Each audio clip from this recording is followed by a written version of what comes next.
Boa noite, meninas. Vamos lá para mais uma noite de meditação. Estamos no livro de 1 Timóteo, capítulo 3.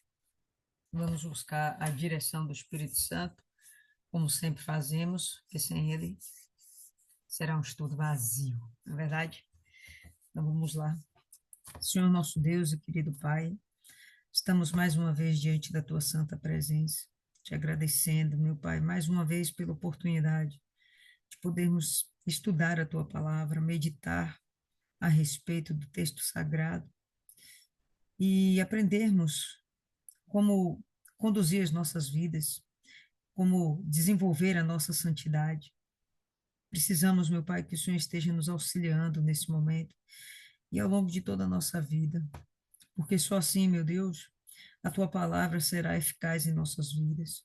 Se o teu Espírito estiver nos conduzindo, se o teu Espírito estiver nos orientando, nos dirigindo, e trazendo à luz, trazendo ao nosso entendimento o que significa as Escrituras Sagradas. Então, Deus, nós te pedimos que desde já nada possa nos distrair ou nos fazer não compreender a tua mensagem. Que o Senhor venha aperfeiçoar a nossa mente, a nossa alma, nosso coração. Que essa noite, meu Pai, seja especial para podermos aprender mais de ti. E como sempre te pedimos, que nós sejamos capazes de ensinar isso a outras pessoas, que possamos ser multiplicadoras do seu evangelho, multiplicadoras da tua palavra e formadoras de discípulos. Assim, Deus, entregamos essa noite em tuas mãos, assim como todas as nossas vidas, que esteja em tuas mãos.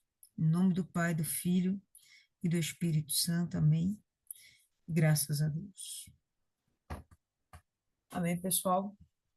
Então, é isso aí. Vamos lá, 1 Timóteo, capítulo 3. A gente vai ter aqui o seguinte: fiel é a palavra. Se alguém aspira ao episcopado, excelente obra almeja. Quando a gente lê aqui nessa versão a palavra episcopado, na sua versão pode estar bispo, né? Aquele que almeja ser bispo.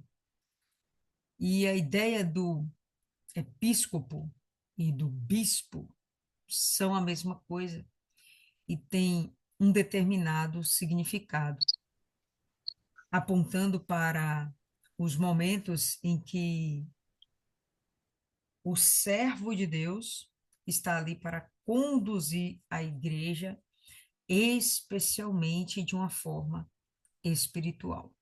Parece redundante o que eu estou falando, mas o que essa palavra quer dizer, né, o significado mais profundo dela, é aquele que é capaz de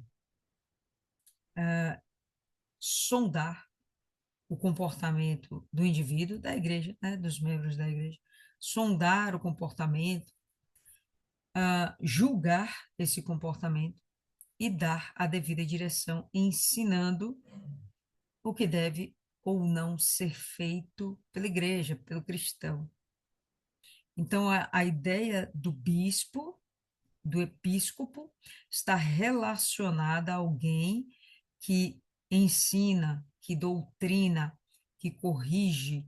É realmente a ideia de um líder, né? O responsável por aquela congregação, com o objetivo de ensinar, né? Formador de novos cristãos.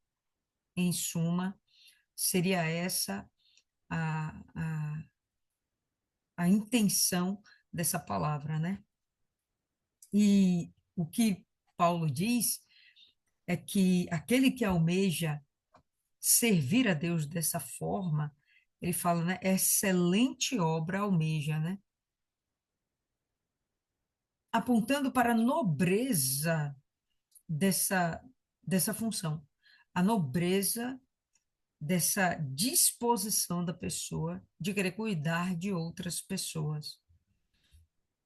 Nós vemos, por exemplo, dentro da nossa congregação, cada um aí na sua igreja, mas o que nós podemos observar, por exemplo, é que claramente nós vemos pessoas que elas estão ali apenas para se alimentar. E claramente nós vemos pessoas que estão ali para cuidar de outras pessoas. Isso é muito notório.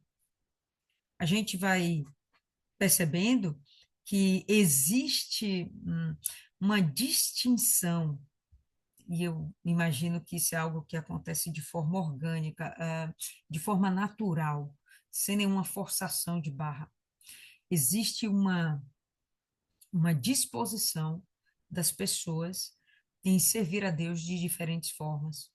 Isso nos remete lá a 1 Coríntios 12, né, que fala sobre os dons espirituais. Então, tem gente que realmente nasceu para servir o próximo. Tem gente que tem essa inclinação. Tem gente que não tem essa inclinação. Tem gente que nasceu para ser servido. E olha só, fiel é a palavra. Se alguém aspira ao episcopado, excelente obra almeja. É necessário, portanto, que o bispo seja irrepreensível, esposo de uma só mulher, temperante, sóbrio, modesto, hospitaleiro, apto para ensinar. Aí ele vai começar a descrever o caráter, as atitudes, o comportamento de um bom bispo, daquele que poderia ser considerado para ocupar essa função. Eu não vou dizer cargo, porque fica parecendo uma coisa muito material, meio robótica. Não, função, o desempenho dessa função. A gente vai observar que existem algumas necessidades a serem atendidas. Mas, antes de mais nada, a gente observa que nessa descrição que Paulo vai fazer, ele está se referindo a uma pessoa do sexo masculino. Ele não entende que a mulher possa ser ou deva ser dirigente de uma congregação. Nós já vimos isso no capítulo passado, falamos um pouco a respeito, e a gente percebe que Paulo realmente não concorda que a mulher esteja liderando a igreja. Ele entende que esse é o papel do homem. Ele entende que o cabeça é o homem e, ok. E ele diz a respeito da mulher, né, no capítulo passado, como ela deveria ser, como ela deveria se comportar, as exigências, né, da mulher de Deus dentro da igreja, como ela deveria ser. E o que a gente vai observar agora é justamente as exigências de como o homem de Deus deve ser dentro da igreja, e em especial aquele que almeja ser o bispo da igreja, ser o líder, ser o dirigente da igreja. Então, agora a gente vai, a partir de então, perceber o que Paulo acredita que esse homem deve possuir para então dirigir uma igreja. Mas de cara ele já deixa muito claro que tem que ser um homem, tá? E isso contraria demais a forma como muitas pessoas entendem a obra de Deus hoje, tá? Ah, no mundo que temos hoje, com as ideologias progressistas que temos hoje, tomando conta das sociedades, do mundo como um todo, né, onde a mulher busca um papel não só relevante dentro da sociedade, mas um papel de liderança.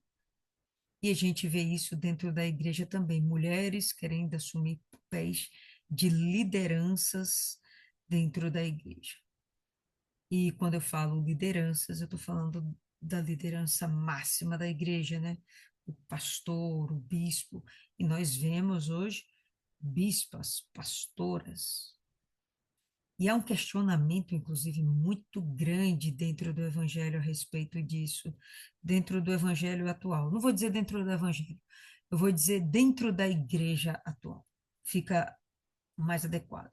Dentro da igreja atual, nós observamos que as pessoas, elas, elas têm hoje esse conceito progressista, onde a mulher deveria assumir a proeminência dentro da igreja. E a gente já vê as pastoras, e normalmente essas igrejas, infelizmente, elas não têm vida longa.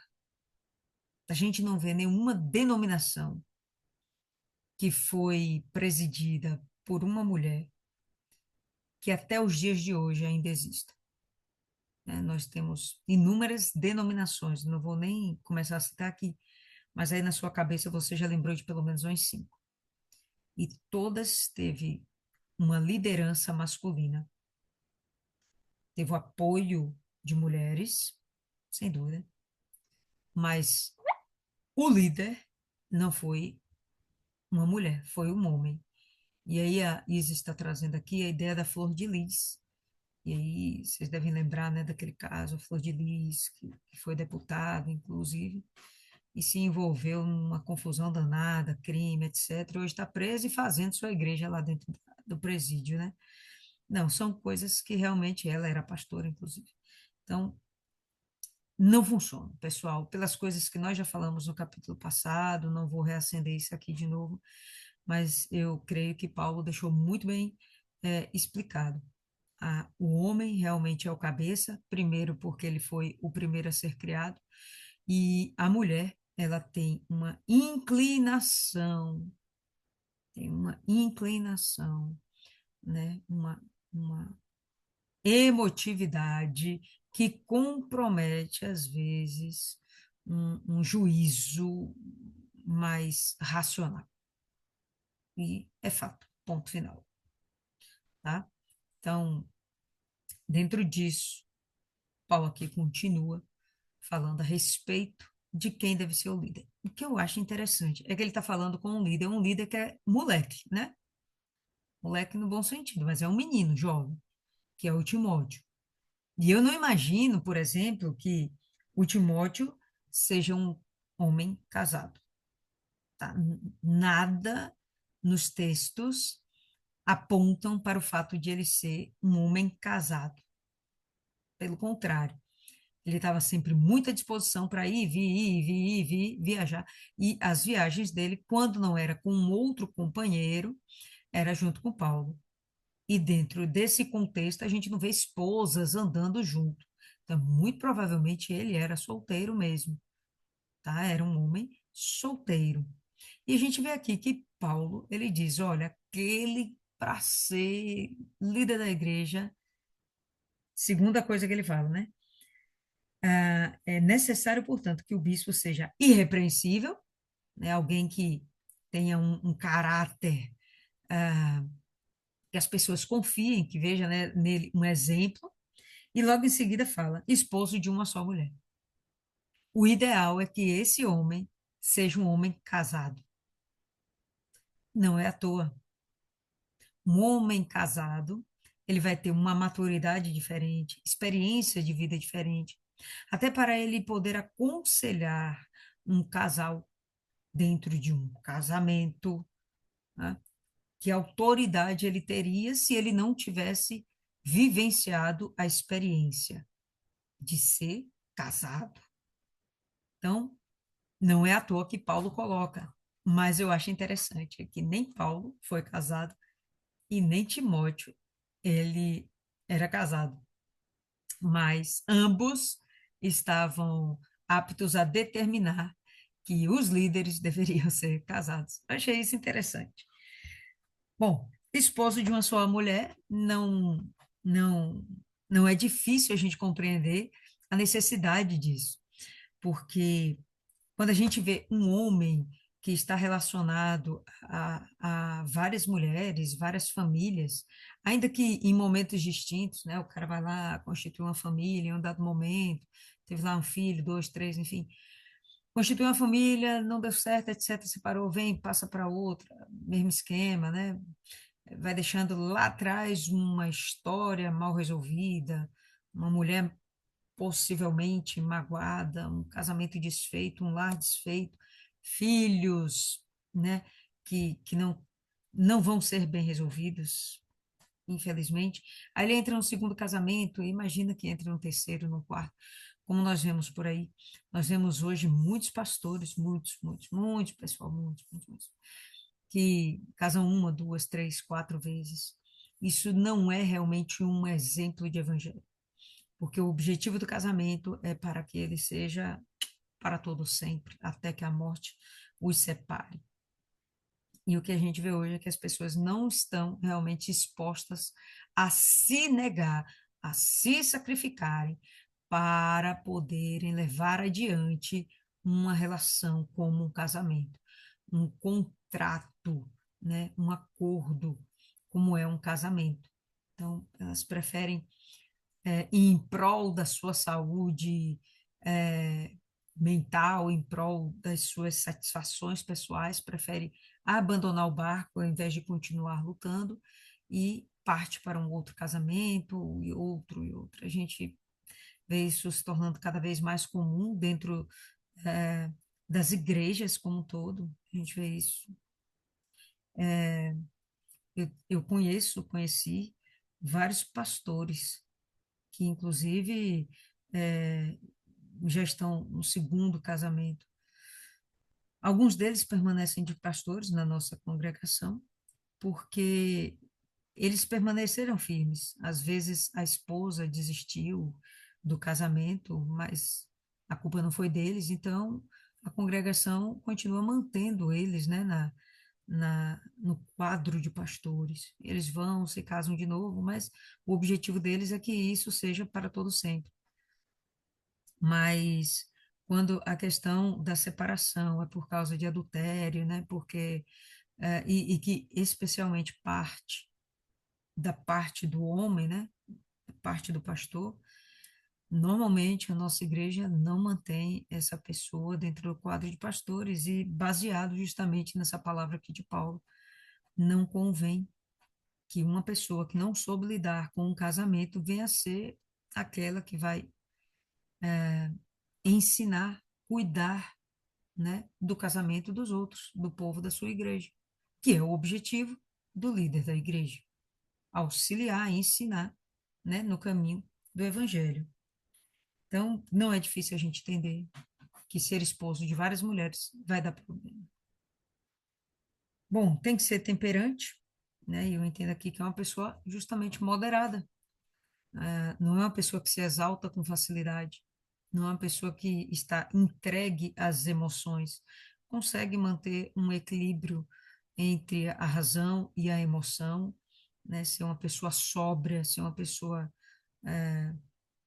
que realmente consegue tomar decisões de uma forma fria, ou pelo menos bem pensada.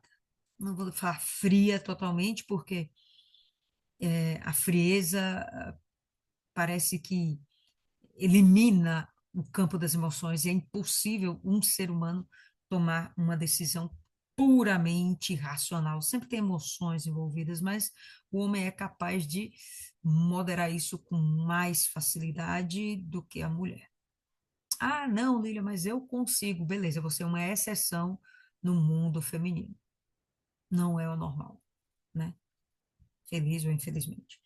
Os homens têm mais facilidade, então, temperante, moderado, sóbrio, modesto, não dado a extravagâncias, né? Não dado a luxúria, não dado às vaidades, as vaidades do mundo. E aqui eu penso que realmente é uma necessidade, é uma característica realmente que importa, porque se o pastor ele vai ficar preocupado com o seu bem-estar puramente, né, com os seus desejos, a satisfação dos seus desejos, ah, com certeza ele vai falhar em algum momento dentro da sua congregação, porque não tem como ele se dividir.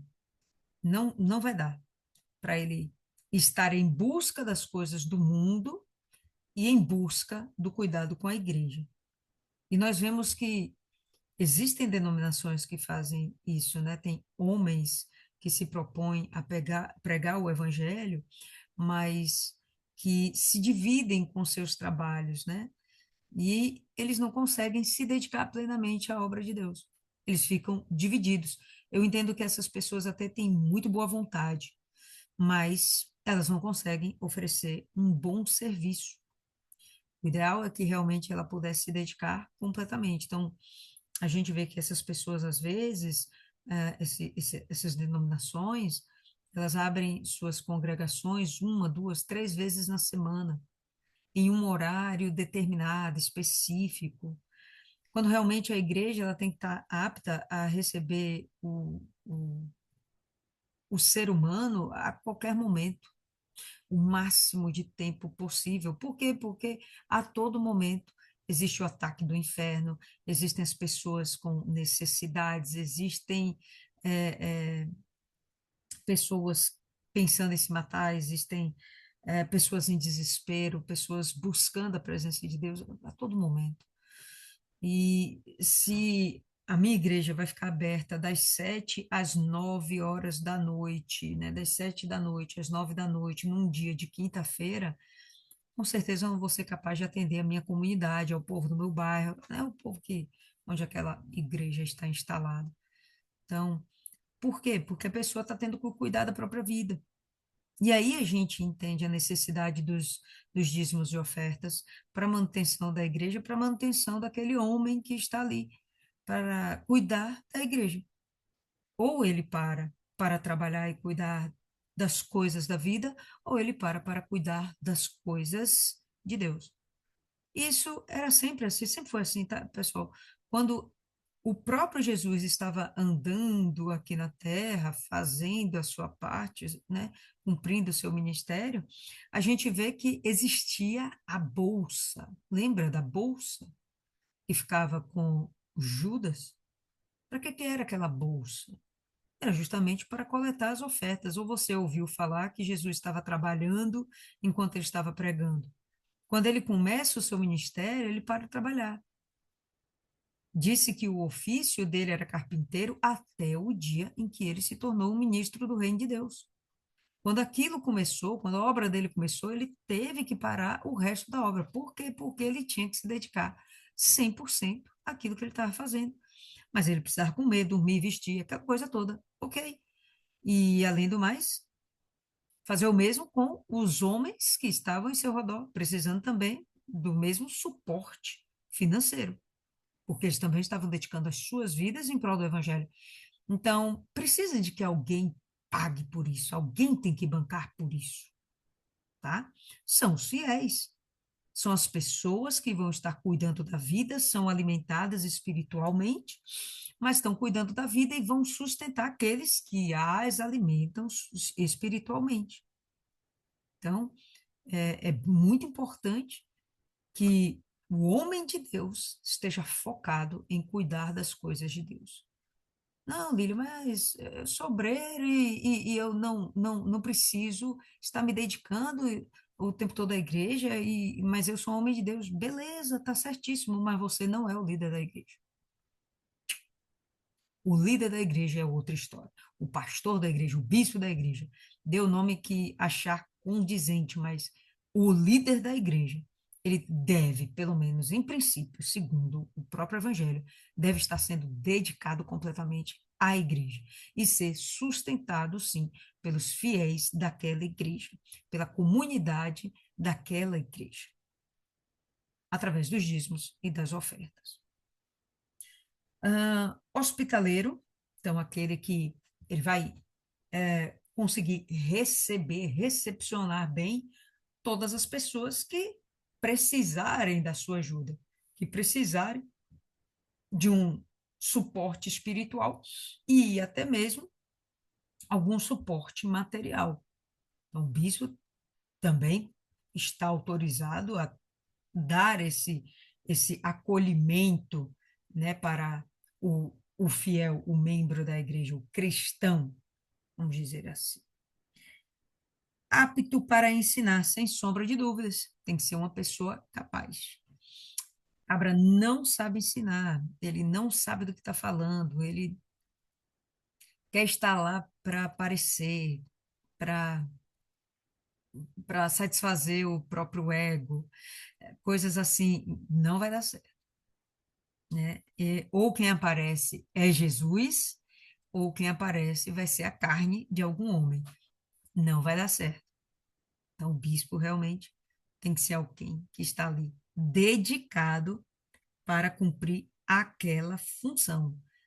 Qual é a função do homem de Deus? Ensinar. Ensinar o quê? O evangelho.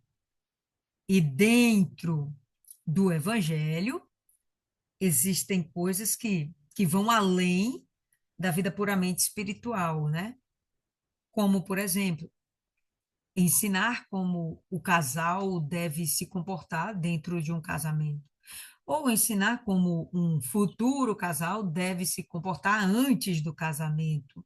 Então, ensinar a respeito das promessas da Bíblia, da graça de Deus, os benefícios do dízimo, bom, e por aí vai. As profecias do fim do mundo, o homem de Deus tem que estar apto, ele tem que ser capaz de estar, como é que fala? De estar preparado para responder às necessidades da igreja, ou corresponder às necessidades da igreja. Entendendo a igreja como cada um daqueles membros, né? Cada uma daquelas pessoas. Então, a igreja é de 5 membros, beleza, ele vai dar conta de 5 pessoas. Não, a igreja é de 5.000 membros, ele tem que dar conta daquelas 5.000 pessoas. Não dada ao vinho, sem comentários, né? Como é que o cara embriagado, dado ao vinho, né? Alcoólatra, como é que ele vai dar conta de cuidar da vida de alguém? Ele não está dando conta de cuidar da sua, né? Se a pessoa é dada ao vinho, dado ao alcoolismo, na verdade é um cabra vazio, né? Precisando preencher com algo aquilo que lhe falta, que sem dúvida é a presença de Deus. Então, são sinais de que a pessoa não tem o Espírito Santo.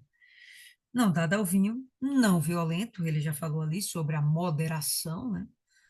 A temperança. Porém, cordato, inimigo de contendas, uma pessoa que sabe conversar, né? Mediador da paz. Vamos ver aqui como é que a gente resolve. Fulano brigou com ciclano. Não, senta aqui, vamos resolver essa situação, vamos ver quem tem razão, vamos ver como essa situação pode ser administrada, né? Então, ele vai sempre ser aquele que é o inimigo das contendas, das divisões, das brigas, não avarento. E mais uma vez aqui apontando para aquela ideia do hospitaleiro. Se a gente entende que um pastor ele não é capaz de ser hospitaleiro, não é capaz de se doar para alguém, então o oposto vai acontecer, ele vai se tornar avarento. E em sendo avarento, como é que ele vai administrar as coisas da igreja? Ele vai se tornar egoísta, ele vai achar que aquilo é dele, né? Ele vai achar que é propriedade particular dele. Quando não é, a gente entende que as coisas da igreja, a riqueza da igreja, o povo da igreja é de Deus. Aquilo é de Deus, não é algo pessoal. Mas acontece, né? Às vezes. Vez por outra, a gente ouve falar do pastor que foi removido da obra porque estava roubando a oferta. Avareza. Ele achou que aquilo era dele, ele queria tudo para ele. Para quê? Eu acho que cabe aquela ideia da, do não ser modesto, né? Estava querendo crescer, desenvolver, possuir, né? Estava querendo viver o mundo ao mesmo tempo em que estava desenvolvendo o seu bispado. Vai dar problema, não dá, não dá. Quando a gente conhece homens de Deus assim, a gente percebe que não dura muito tempo, infelizmente. Cordato, inimigo de contendas, não avarento, e que governe bem a própria casa, criando os filhos sobre disciplina, com todo respeito. Governar bem a própria casa já aponta para aquela necessidade de ser uma pessoa que dentro do seu lar, no seu, naquilo que realmente é seu lar, né? Sua pequena empresa, né? Sua pequena comunidade, aquilo que realmente está totalmente sob sua direção. Se ele não consegue dar conta daquilo, como é que ele vai dar conta da vida dos outros? É complicado. Vê que ele fala que governo lá, então ele é um líder lá dentro. Então, é o líder, não é a mulher que manda ali. Isso às vezes é meio complicado, né, de destrinchar isso no universo feminino, especialmente, como eu falei, uma sociedade progressista que temos hoje, feminista, querendo tomar o lugar do homem, assumir o papel do homem. Dá errado. Mulher é mulher, homem é homem, cada um com seus papéis muito bem definidos, dá certo. Quiser se misturar um no papel do outro, vai dar problema, vai dar problema. Tá? Então, ele aqui tem que governar bem a própria casa, então ele já é a liderança, a esposa é auxiliadora, ela não é a cabeça. E aí ele fala de cuidar dos filhos, mostrando que, ainda que entendamos que a mulher tem um papel fundamental no cuidado com os filhos, né, na criação dos filhos, a presença masculina não pode ser desprezada. O papel masculino tem que ser evidenciado através do governo do homem dentro daquele lar. E já falamos também a respeito disso. Os problemas de crianças, jovens que crescem sem a presença masculina dentro do seu lar.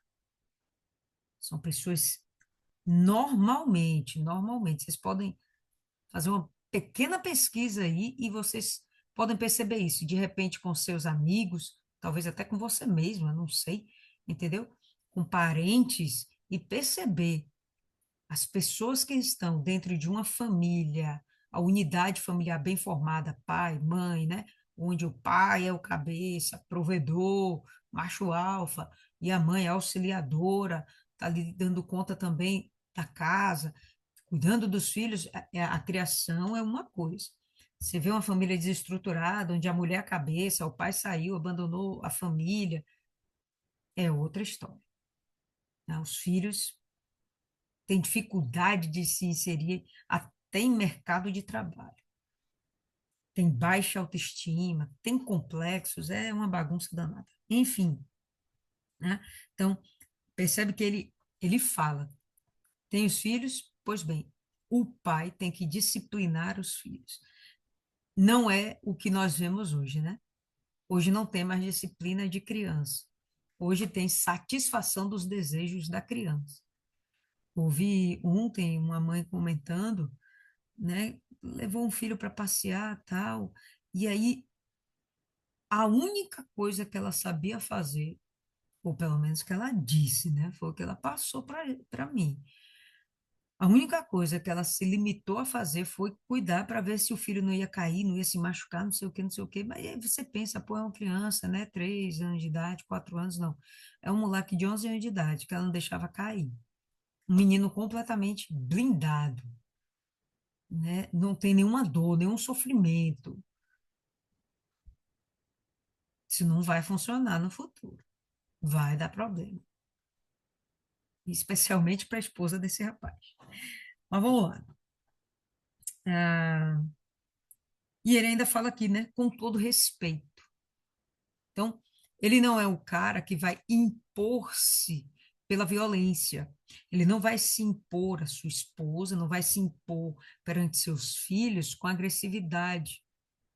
Não é. o, não é com abuso de autoridade, com respeito. Ele vai saber se posicionar, vai ser ponderado, vai ser moderado, vai ser justo, e assim ele vai adquirir o respeito também da sua família. Não havia de mão dupla. E aí abre um parênteses, né? Pois se alguém não sabe governar a própria casa, como cuidará da igreja de Deus? Não tem nenhuma dificuldade da gente compreender isso. Não seja neófito, ele continua a lista. Você vê que a lista do homem é maior do que a da mulher, né? A mulher teve algumas exigências, teve, mas o da homem exige mais. Por quê? Porque não é qualquer homem. É o homem que vai ser o líder daquela igreja. O cara tem que ser quase perfeito, tem que ser um Jesus Cristo. Não, não seja neófito. Neófito é aquele novo nascido na fé. Acabou de nascer na fé, né? A gente tem uma onda hoje de pregadores mirins, capaz de você já ter visto, talvez até mesmo você já assistiu alguma pregação de crianças, adolescentes pregando para uma congregação. Por mais que essas crianças estejam cheias do Espírito Santo, Paulo diz que não é bom que eles sejam líderes da igreja.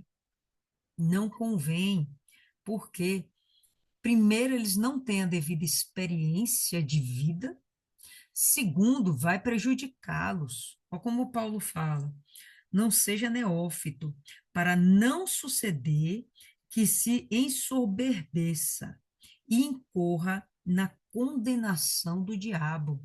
Então, aquela pessoa vai ficar tão cheia de si, tão nova e já com tanto poder, já com tanta autoridade sobre tantas pessoas, isso pode corromper o caráter dela e fazer com que esse jovem, essa criança, acabe se tornando vaidosa, orgulhosa, caindo na cilada de Satanás. E aí, podendo se perder para sempre. Algum tempo atrás, a gente teve um rapazinho aí, não sei o nome dele, mas eu tenho certeza que vocês ouviram falar, de um rapazinho que até criou-se uma polêmica em redor dele, porque as pregações dele não eram grandes pregações, eram, eram, era o evangelho da facilidade que o povo quer hoje, né? Palavras de vitória, né? Cura, bênção, mas não era a pregação do evangelho. E quando os pregadores do evangelho começaram a criticar, começaram a pegar pesado, a igreja deles foi meio perseguida, e aí o conselho tutelar entrou e impediu que esse menino continuasse como um pregador. Se ele não tivesse sido estimulado, né, a estar nos palcos, nos púlpitos, se esse menino tivesse sido cuidado realmente para ele ser um grande pregador, ia chegar o momento dele. Mas enquanto criança, eu ouvi pelo menos uma entrevista desse menino, como ele se tornou arrogante, soberbo, como ele se tornou intragável. E outra, ele achava que tinha conhecimento da Bíblia, quando na verdade não tinha, distorcia. Então, a palavra de Deus não erra, né? Não erra.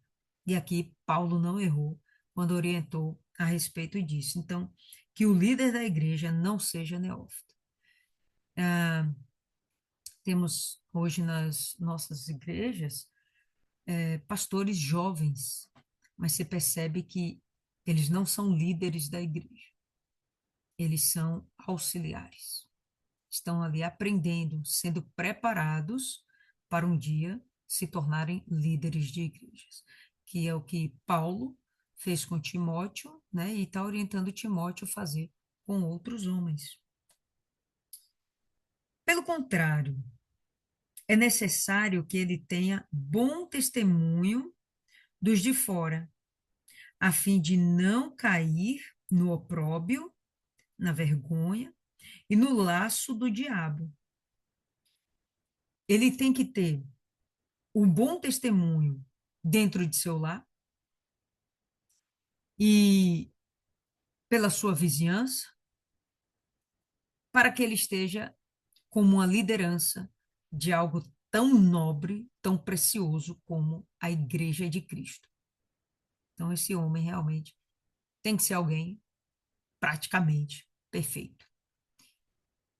Eu vi há pouco, ainda hoje, eu vi um vídeo de um rapaz, ele estava, um homem, ele estava filmando uma pastora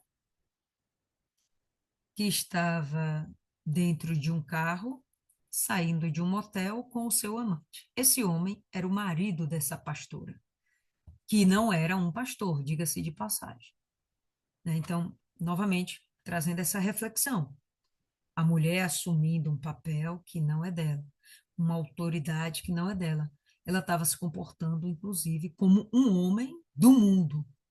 É assim que o homem do mundo faz. Pega uma ali, uma aqui.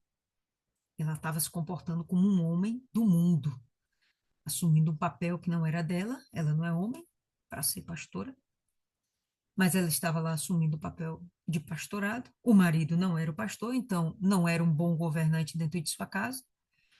E acabou que ah, ela traiu ele com outro homem, não sei quem era, né? O vídeo não fala, mas ele tá lá acabando com a mulher. E aí dizendo, ó aqui, dona fulana, ó sua filha aqui, ó a pastora fulana de tal, onde ela tá aqui, ó?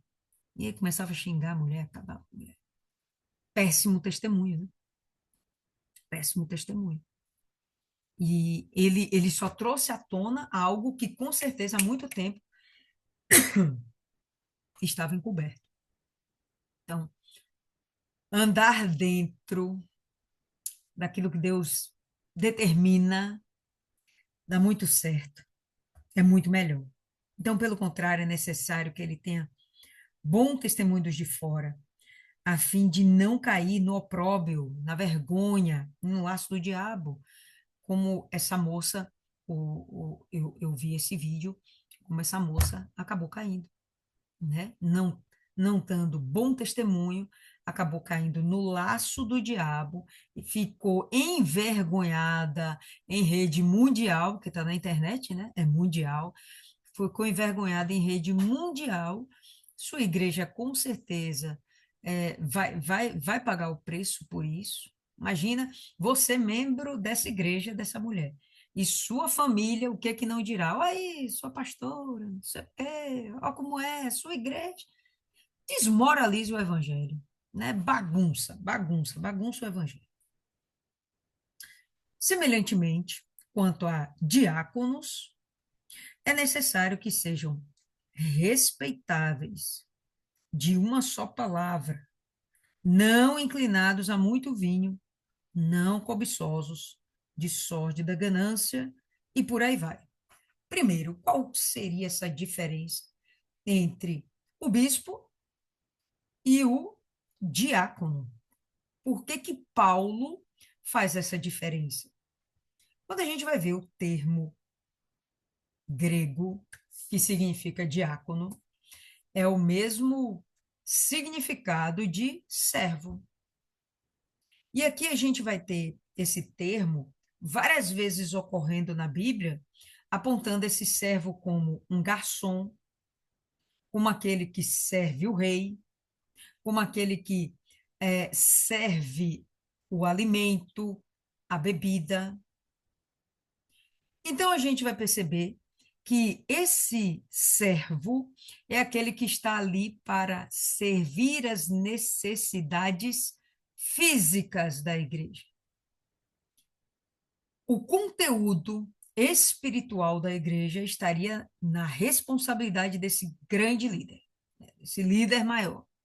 E os diáconos seriam as pessoas que auxiliariam esse líder. Então, na nossa congregação, nós temos o pastor, o bispo, e temos os obreiros, os evangelistas, dando suporte para esse pastor, porque ele sozinho também não consegue fazer tudo. Então, o diácono de Paulo são os obreiros que nós entendemos hoje da nossa congregação. Outras congregações chamam também de diácono mesmo, mas entendendo que esse é o papel do diácono, fazer as coisas dentro da igreja, no cuidado com a manutenção, né, no cuidado com a primeira recepção das pessoas dentro da igreja, mas não que isso não venha a ter, no final das contas, um objetivo espiritual. Mas o diácono não é, primariamente, aquele que ensina, ele é aquele que dá suporte. Dá para entender? Então, o bispo, ele está responsável para cuidar das coisas da igreja como um cabeça, né? Ele vai procurar saber quem são os seus membros, como pode ajudá-los, discipliná-los, né? Julgá-los, você fez errado, você fez certo. Então, ele tem essa autoridade de ensinar, ele tem essa autoridade. Já o diácono não, está aqui esperando a ordem do seu líder. É alguém que não está em um papel de liderança. Ele está no papel de submisso a um líder, tá? Obrigatoriamente. É isso aí. Mas percebe que o diácono, ele vai poder ser tanto homem como mulher, a gente vai ver aqui. Mas, seja homem ou mulher, aqui já é permitido o papel da mulher, seja homem ou mulher, eles têm que ter também determinadas características. E, de repente, isso cabe aqui para cada um de nós, né? Nós nos incluímos dentro desse papel aqui. Então, quanto ao diácono, é necessário que sejam respeitáveis, ok, nós temos de nos dar ao respeito, nós temos de respeitar o próximo, de uma só palavra, né? Não podemos ser mentirosos, temos de ser confiáveis. Não, eu vou estar aí 10 horas da manhã. Pronto, esteja lá 10 horas da manhã. Não, eu vou fazer isso, isso, isso. Faça isso, isso. Pode colocar meu nome na lista, eu vou estar lá, conta comigo. Eu vou evangelizar tal dia junto com o grupo. Vou orar por você. Então, seja de uma só palavra. Cumpra o que você se comprometeu a fazer. Não inclinados a muito vinho, a mesma coisa aqui, nada de alcoolismo na história. Não cobiçosos, né? Não é para ficar tendo inveja de ninguém, nem inveja do seu líder. Ah, eu quero estar no lugar dele. Eu é quem deveria estar na posição de fulano. Eu quem deveria fazer e acontecer. Eu que deveria receber essa patente, esse título. Não, dentro da igreja não pode ter esse nível, né, esse tipo de sentimento. Não pode ter esse tipo de sentimento. O que deve acontecer é justamente o contrário, não é eu invejar o meu irmão, é eu querer que o meu irmão cresça ainda mais. E se eu puder facilitar isso, beneficiá-lo de alguma forma, eu vou fazer. De sórdida ganância, conservando o mistério da fé com a consciência limpa, conservando o mistério da fé com a consciência limpa. Não pode estar envolvido com pecado. Não pode estar andando na roda dos escarnecedores. Não pode estar dando motivo para ninguém falar de você. A gente tem que ter um proceder diferenciado. Devemos estar buscando a santidade. Também sejam estes, primeiramente, experimentados. E, se mostrarem irrepreensíveis, exerçam o diaconato. Então, antes de ser levantado obreiro, levantado evangelista, primeiro vamos avaliar o comportamento, o proceder. Quem vai fazer isso? O pastor, o líder. Vai avaliar o nosso proceder, o nosso comportamento. né? Como é que a gente dentro de casa, como é que a gente no nosso trabalho, como é que a gente na rua, beleza, como é que é o nosso desempenho na igreja, com a congregação, ah, ok. Como é realmente a nossa personalidade, nosso comportamento, ah, beleza, pronto, foi observado, foi experimentado, foi provado e aprovado, beleza. Então, vamos colocar ele como um diácono, como um servo, como um membro oficial dessa igreja. O membro da igreja representa o cabeça da igreja, que, enfim, é o próprio Jesus Cristo. Quando a gente tem esse entendimento, vamos desenvolver o que há de melhor em nós para cuidarmos da obra de Deus. A melhor forma que nós entendemos hoje de cuidar da obra de Deus é cuidando das almas. A melhor forma de nós agradarmos a Deus é cuidando de almas. Tá? Então, nós somos cooperadores dessa obra, somos colaboradores do nosso líder. Da mesma sorte, quanto a mulheres, é necessário que elas sejam respeitáveis, não maldizentes, temperantes e fiéis em tudo. Então, aqui ele está abrindo justamente o parênteses, olha, a mulher também, ela pode ser diaconisa. Você vê que ele não terminou o assunto. Próximo verso ele vai citar novamente o diácono. Então, a mulher também pode ser serva. Pode ser aquela que está lá servindo ao povo, ao seu líder, à congregação, a Cristo, através do seu bom proceder, né? Aí ele vai dizer de uma forma mais sucinta, mas ele vai exigir que elas sejam respeitáveis, não sejam maldizentes, né? Não sejam fofoqueiras, não deem falso testemunho, evita a maledicência. Temperantes, veja que dentro da obra de Deus isso é necessário, e diga-se de passagem, é uma condição que é dada pelo Espírito Santo. Você quer ser equilibrada, você quer ser moderada, você não quer ser extremamente emotiva, nem para um lado nem para o outro. Tem gente que é extremamente emotiva e explode em ira, e aqueles que explodem em choro, né? Tem uns que estão lá em cima, né? E tem outros que ficam lá embaixo, né? Depressivos. Então, tanto um como outros extremos não são coisas boas. Então, ele fala, a mulher tem que ser moderada, né? Tem que ser temperada, equilibrada. Tem que ser mesmo, certo? Mas isso é só com o Espírito Santo, viu? Senão a mulher não consegue ter essa qualidade, desenvolver essa qualidade. Temperantes e fiéis em tudo.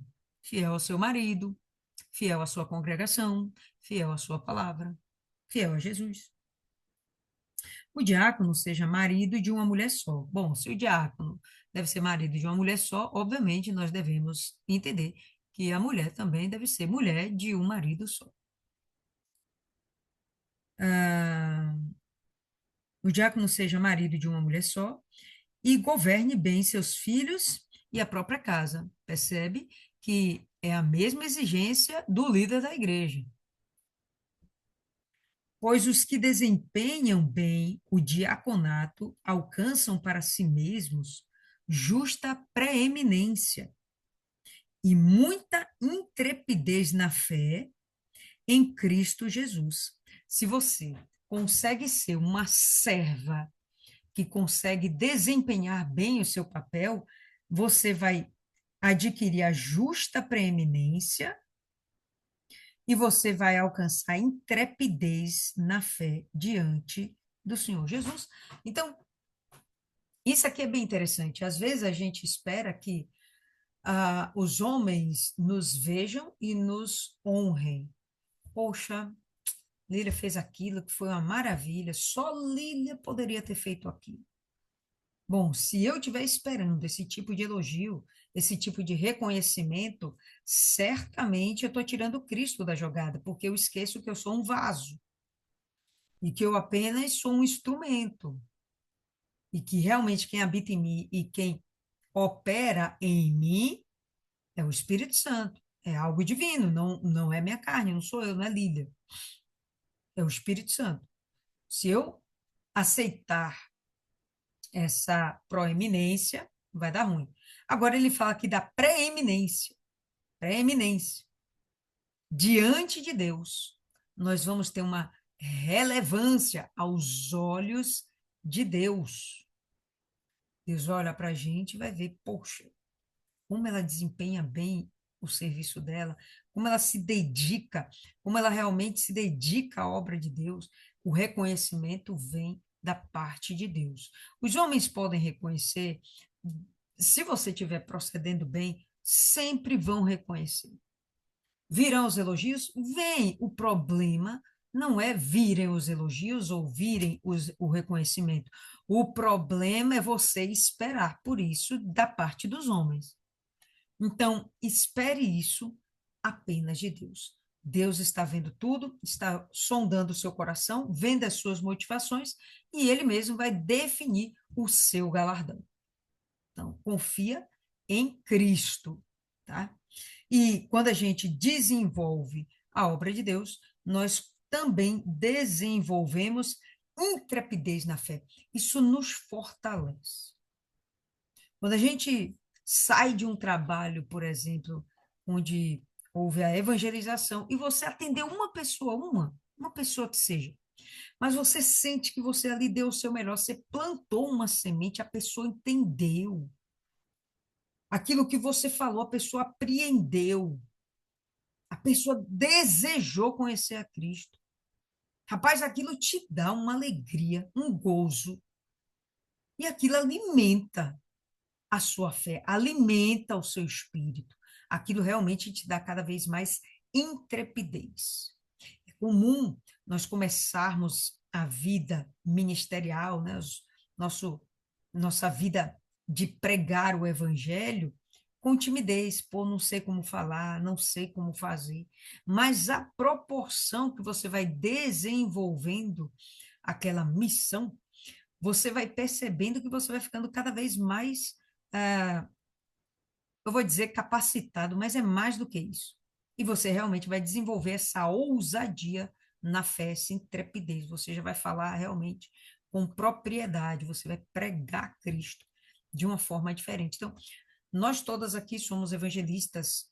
Se a gente olhar o início de quando pregamos o evangelho, começamos a pregar o evangelho, foi de uma forma, e hoje é completamente diferente. Inclusive, nós somos mais eficazes, mais assertivas, nós já percebemos o perfil das pessoas, nós já sabemos o que devemos ou não devemos falar, né? Isso vai nos fortalecendo ainda mais.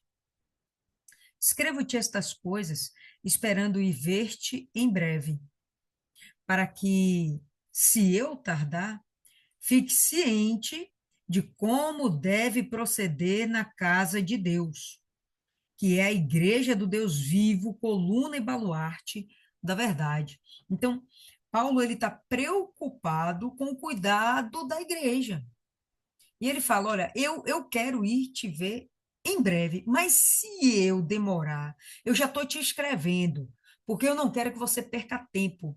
Você tem que cuidar do baluarte da verdade, daquele local, daquele lugar, daquilo que guarda a verdade, que guarda o evangelho, que guarda a palavra de Deus, o evangelho de Cristo. A gente não pode deixar isso aí desprezado, solto, de qualquer jeito. Então, eu talvez possa me demorar em ir até você, Timóteo, mas a minha carta vai chegar antes, então cuide, não deixe a casa de Deus desamparada, despreparada. Não permita que isso aconteça. A preocupação de Paulo, né? Evidentemente, grande é o mistério da piedade. O mistério da piedade é uma outra forma de falar evangelho de Cristo. Quando ele fala de mistério, ele fala de algo que não foi revelado. Não foi revelado quando? Antes de Cristo. Mas agora sim é revelado. Então, o mistério de Cristo, o mistério que ele fala aqui, o mistério da piedade, o mistério da salvação, o mistério da misericórdia, é Cristo. E ele vai dizer aqui o que é esse mistério. Mas o mistério é Cristo, e Cristo não foi revelado senão para os tempos de agora. Mas antes de Cristo, Cristo não foi revelado, Cristo era um mistério. Entende? Quando ele fala assim, o mistério, para Timóteo, não era mais um mistério. Era mistério ainda para as pessoas que não ouviram a pregação do evangelho. Que é um mistério, é algo que está em oculto, né? Um mistério, ninguém sabe. Então, o mistério da piedade é o evangelho de Cristo que tem que ser pregado, tá certo? Ele vai continuar aqui. Evidentemente, grande é o mistério da piedade, dois pontos, porque ele vai explicar o que é o mistério da piedade. Aquele que foi manifestado na carne, foi justificado em espírito, contemplado por anjos, pregado entre os gentios, crido no mundo, recebido na glória. Cristo. Em outras versões, fala assim, que eu vou ler até para vocês. Uma outra versão que fala assim: Deus foi manifesto na carne, justificado no espírito, visto pelos anjos, pregado aos gentios, pregado, anunciado aos gentios, crido no mundo, o mundo está crendo nele, e recebido acima na glória. Quem foi recebido na glória? Quem tem sido pregado aos gentios, né, ao mundo inteiro? Que em quem o mundo tem crido após ouvir a pregação, claro, né? Após o mistério ser revelado? Jesus. Tá? Então, o mistério da piedade é Jesus. E essa é a preocupação de Paulo, que isso não seja, ah, não seja escondido das pessoas, não seja desprezado pela igreja. A igreja é quem guarda essa verdade. É a igreja quem guarda o evangelho de Cristo. É a igreja que guarda o mistério da piedade, porque é a igreja é quem vai anunciar a salvação que há em Cristo Jesus. Paulo sempre preocupado com a igreja, né? E quando eu falo igreja, não é a denominação, é o corpo de Cristo que vai a anunciar o evangelho, né? A gente conhece o evangelho, depois a gente passa a ser pregador do evangelho. Então é isso aí, povo lindo. O que foi que ficou para vocês? Qual a coisa mais importante que vocês entenderam desse capítulo? Né? Algumas coisas que ele fala são bem ricas a respeito do caráter do cristão, distinguindo quem deve ser o líder, distinguindo a necessidade que há de servos para dar suporte a esse líder. Enfim, o que, é que fica aí para vocês? Gostaria de lhes ouvir. Vamos começar aí com o Jô. Fala aí, dona Jô. A Josenildes diz que ela sempre entende um monte de coisa, quer falar um monte de coisa, mas na hora que a gente dá oportunidade para ela, assim, bola, fica nervosa, é um negócio danado. Mas aí a gente vai dando Boa oportunidade, noite, ela vai gente. praticando, vai ficando cada vez melhor nisso, e aí depois vai chegar um dia em que ela não vai ter mais timidez, só a intrepidez da fé. Vamos nessa. O que ficou para mim é o cuidado, né? O cuidado de Deus, né? Do Espírito Santo, enviado por Paulo, né?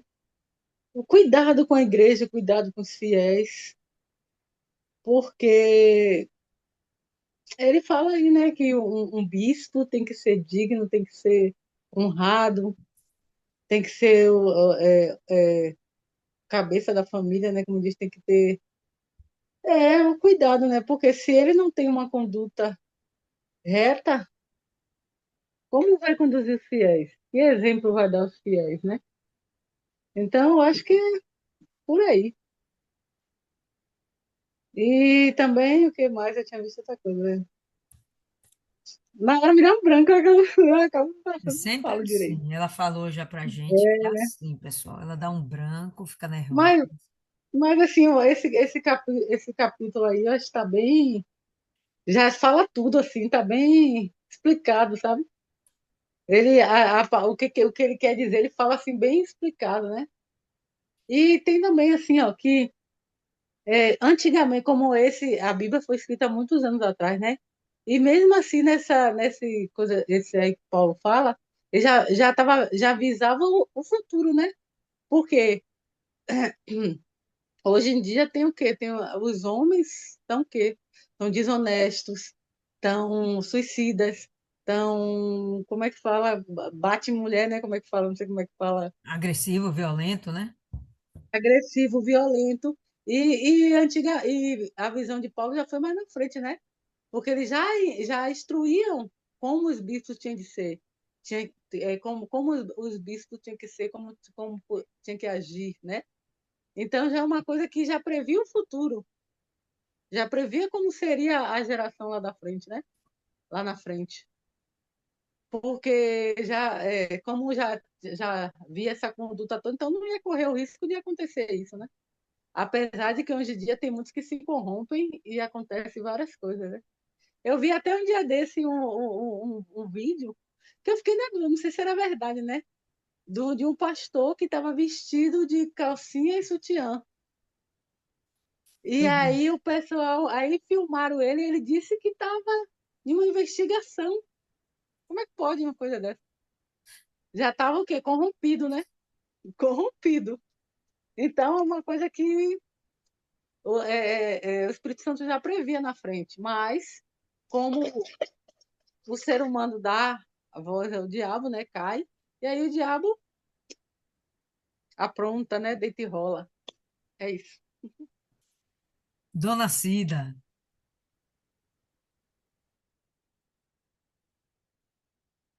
Tá aí, Dona Cida, pode falar? Boa noite. Dona Cida, imagina, Dona Cida, um pastor de calcinha andando pela rua, dizendo que está Misericórdia. fazendo uma investigação criminal. Olha, é uma verdadeira vergonha, né? É Sodoma e Na Gomorra. realidade, hã? É Sodoma e Gomorra. Não, tá pior, viu, dona Lília? Tá Tá pior. pior, viu? O negócio tá fervendo. E o que eu vejo aqui em Timóteo ele passa a responsabilidade do cristão, o proceder do cristão, né? Como é que o cristão tem que ser, como ele diz aqui, sóbrio, honesto, hospitaleiro. A gente tem que mostrar isso. E está realmente virando uma bandalheira, não está mais tendo respeito. As pessoas estão pegando a Bíblia e se escondendo atrás dela, dizendo que é cristão. E por isso o amor de quase toda a terra está se esfriando por ver o comportamento dos cristãos, até dos próprios líderes, né, que estão na frente, né, da igreja, né, fazendo as coisas erradas e dando um mau testemunho. E isso aí é realmente triste. É como eu falo, é melhor obedecer do que sacrificar. A obediência é tudo. Servir a Deus com obediência, né? Respeito, temor, né? Porque a palavra de Deus não é brincadeira. E por isso a gente vê tanta gente sem querer, até a gente mesmo, quando evangeliza, as pessoas estão banalizando, né, a palavra de Deus, né? Ah, eu já conheço, eu já sou cristão, né? E ser cristão não é andar de qualquer jeito, né? Ser cristão é ter respeito. É o que Timóteo fala aqui na palavra dele, né? Ser homem de uma só mulher e a mulher ser de um homem só, como a gente vê Quanta coisa aí no meio evangélico mesmo, né? Tem pessoas que dentro da igreja tá com amante, né? Indo para a igreja com amante, com amante. A mulher em casa e ele na igreja e achando uma coisa assim natural, bebendo, fumando, na maior desordem. E Timóteo deixa bem claro isso aqui, né? Que o cristão ele tem que andar segundo a palavra de Deus. Mas realmente está uma banalidade. Infelizmente, a gente fica triste quando a gente vê tanta gente dizer. E sim, outra coisa, a gente evangelizando, a gente pergunta, tem um rapaz lá que eu mesmo vejo ele ter tempo para tudo. Mas quando a gente convida ele para a igreja, eu não tenho tempo, eu estou assoberbado, isso e aquilo. Mas tem tempo para tudo. E por que não tem tempo uma vez, nem pelo menos o domingo, de buscar a Deus? Não é Deus que precisa dele. Aí eu entro, não é Deus que precisa de você, é você que precisa de Deus. Então, as pessoas acham que está fazendo, está sendo obrigado, não. Como é, indo para a igreja porque tem que ir mesmo, porque Deus, como é o nome? Quem precisa é Deus, ou então talvez esteja fazendo na igreja de um esporte, né? Eu vou aos domingos, ou de vez em quando eu vou, e não é assim. É o temor e o tremor, né? E o mistério de Deus é pedir a Deus para, eu creio que esse mistério para mim, viu, dona Lúcia? Para mim, que o mistério de Deus ele tem que ser revelado, porque toda hora eu peço a Ele. Quando Deus revela o mistério dele para a gente tem temor, porque ele me revelou o que é o inferno. Eu tenho medo do inferno. Eu não quero ir para lá. Ele me revelou que o inferno é ruim, né? Ele me revelou que a palavra dele salva. Ele me revelou que a palavra dele é boa, é doce feito mel, né? E que o inferno é real. Eu tenho ciência disso porque eu peço a ele para me revelar. Ele me revelou que o inferno é cruel e é para a eternidade. Tem cristãos que não sabem, que acham que é brincadeira o inferno. Está ali na igreja, fazendo tudo, não foi revelado o inferno para ele. Não foi. Porque se fosse revelado, eu jamais acreditaria que ele brincaria com a palavra de Deus. Então, por isso que eu digo a Deus, me revela os teus mistérios. Aí eu vou pedindo a ele, ele vai colocando em mim o temor, o tremor da palavra dele. É isso que Timóteo ficou para mim, que Timóteo fala aqui. Perfeito, dona Cida. Fabiane.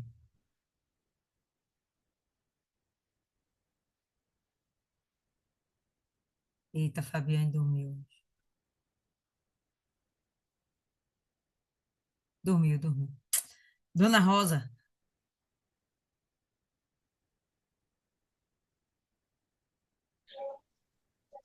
Bom, esse capítulo de Timóteo, boa noite, gente. Hum. Ele é muito rico, né? Porque ele nos ensina como devemos ter o caráter de Deus para servir a Ele. E ele, na realidade, ele vai pontuando cada coisa, cada características que devemos ter para poder fazer a obra de Deus.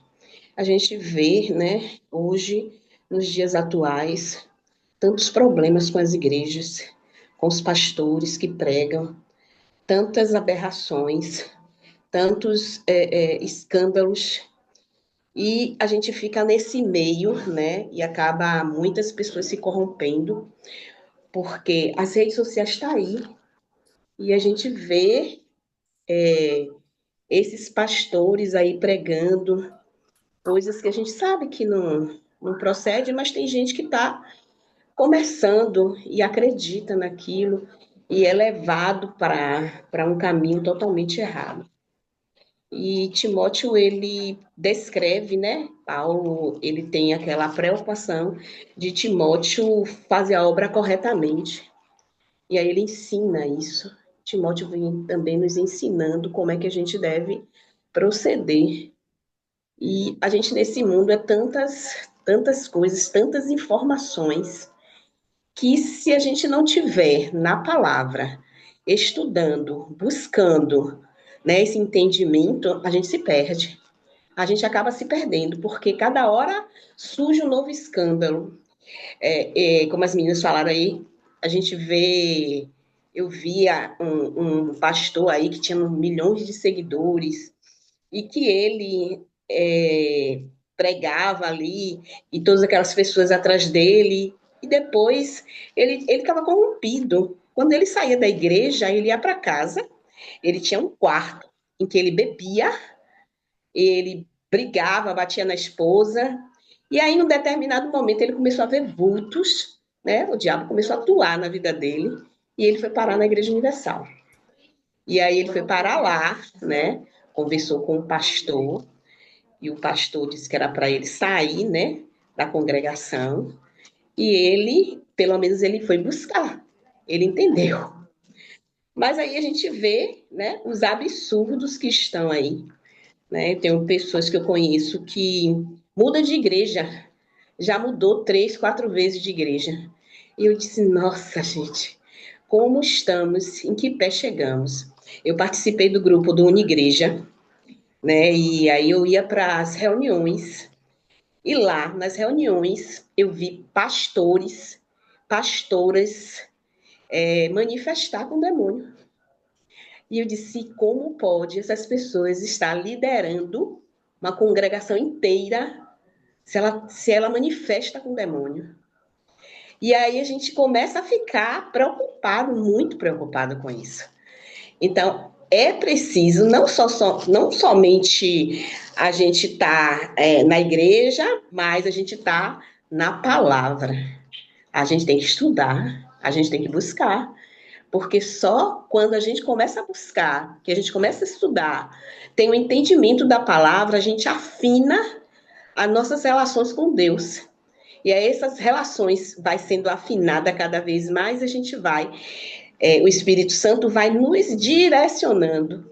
A gente vai ouvindo Deus, vai por aqui, não vai, cala a boca, não faz. E a gente vai se acostumando com aquilo e vai entendendo que nem sempre a pregação de um pastor é aquilo que realmente é. E a gente tem que estar ligado a Deus. O foco é Ele. O foco não é o pastor, não é a igreja. O foco é você e Ele. E aí você tem que buscar, né? Você tem que fazer a sua parte. Se você não faz a sua parte, você vai ficar aí à mercê desses pregadores que estão aí, dessa guerra que estão aí, as igrejas brigando e ainda tem essa parte aí de dinheiro, fazendo a igreja de uma organização de ganhos. E tá tudo bem. E as pessoas acham, não, tá tudo bem, aí vou abrir uma igreja aqui, e abre igreja ali, abre igreja acolá, aquelas igrejas pequenas que não tem nenhum respaldo, né, com a palavra realmente de Deus. E eu vi isso na Unigreja, né, achei lindo o Bispo Macedo tentar trazer esses pastores, né, porque se nós somos povo de Deus, nós temos que estar em união. E se a gente não tiver em união, como vai ser cada um fazendo do seu jeito? Fica complicado. Então, esse capítulo aqui, ele diz como é que você tem que fazer, como é que você tem que seguir, como deve ser feito para que a obra de Deus ela seja irrepreensível, que ela seja que tenha respeito, que as pessoas possam ver Deus em você e possam estar na casa de Deus e entender, essa é a casa de Deus. Aqui eu me encontrei. Aqui é a casa de Deus. Aqui fala da palavra. Aqui segue a palavra. Mas você vê que tem igreja aí que tem os seus processos. Né? Você não pode isso, você não pode aquilo, você não pode aquilo. Às vezes chega aqui Testemunho de Jeová, eu atendo todo mundo. Mas às vezes eu me pego evangelizando eles. Quando eu vou ver, eu já estou evangelizando eles. E aí eu sinto, né, com algumas pessoas, que aquelas pessoas escutam e elas acabam compreendendo do que eu estou falando. Porque eu penso assim, Deus, ele te usa, né? Então, eu sempre digo a Deus assim, ó, usa meu pai, a minha boca não seja mais a minha, que seja agora a sua. E aí eu vou, quando eu vou ver, eu já estou falando. E aí, outro dia tinha um rapaz que a gente conversou muito, muito. E aí, quando eu passei, ele lembrou de mim. Ele falou: Ei, dona Rosa! Eu disse: Oi, ele, mulher de Deus. Aí eu dei risada e disse assim: Eu disse assim, porque eu vejo que o Testemunho de Jeová prega muito paraíso. Paraíso, porque você vai para o paraíso? Você acredita no paraíso? Entendeu? E não prega o que deve pregar, a salvação. E aí eu vou em cima da salvação. E é isso, então você vê, e são igrejas antigas, né, que tá ali há anos pregando a mesma coisa. E tanto e tá lá na palavra, e tá com a Bíblia na mão, mas compreende tudo diferente. Aí eu disse, nossa, meu Deus, que mundo a gente tá. Nossa, e vai se perdendo tanta gente, vai se perdendo tanto jovem, né? Porque o jovem é aquilo, ele está começando na fé, então ele não tem a compreensão. E aí o diabo ele se aproveita disso, que ele é oportunista. Ele vai se aproveitando dessa falta de conhecimento e levando para onde ele quer. As redes sociais estão aí, a internet é bom, é maravilhoso, ensina muita coisa, mas também desensina também. Coloca a gente num patamar muito difícil, porque vai chegar um certo momento que você não vai conseguir definir o que é bom e o que é mal. Você vai ficar no meio. Por isso, da meditação, da busca da palavra, de se encher de Deus, para que Ele possa falar conosco através da palavra dele. Então, foi isso que eu entendi. Perfeito, perfeito. Viviane ainda está aí, Viviane? Boa noite. Tô ouvindo tudo aí. Oh, aleluia. Viviane, se Eu- você tiver algo a acrescentar, acrescenta, senão aí você faz a última oração. Certo. Eu não tenho muito o que acrescentar, não. Dona Rosa disse tudo aí, eu concordo com tudo que ela falou aí. Esse capítulo é uma orientação, né? Que Paulo dá, que ele mostra, né? Como deve ser um servo de Deus, né? E é isso, tá aqui bem claro, bem nítido como deve ser, né? Se não coloca em prática, como a senhora falou aí, do rapaz, né, do menino, né? Tá bem claro aqui o Deus falando. Ele vai para a condenação, caia na condenação do diabo. Não tem como, a palavra de Deus ela é fiel. A palavra de Deus é certa. E se está aqui escrito, a gente tem que ler e obedecer. Cumpre a nós a obedecer. Porque o que adianta ler, meditar e não obedecer? Tem que obedecer, mesmo que doa, tem que obedecer para que ela venha se cumprir em nossas vidas, né? Então vamos orar, gente, agradecer aí. Senhor, nosso Deus e nosso Pai, em nome do Senhor Jesus, mais uma vez, Senhor, estamos aqui, meu Deus, meditando na Tua palavra. Agradecemos ao Senhor por essa oportunidade, meu Deus, mais uma vez, Senhor, de estarmos aqui meditando, meu Deus, e pedimos ao Senhor a Tua misericórdia, meu Deus, o Teu perdão, meu Pai. Que o Senhor, meu Deus, venha nos conduzir sempre na Tua palavra, que o Senhor venha nos direcionar, meu Pai.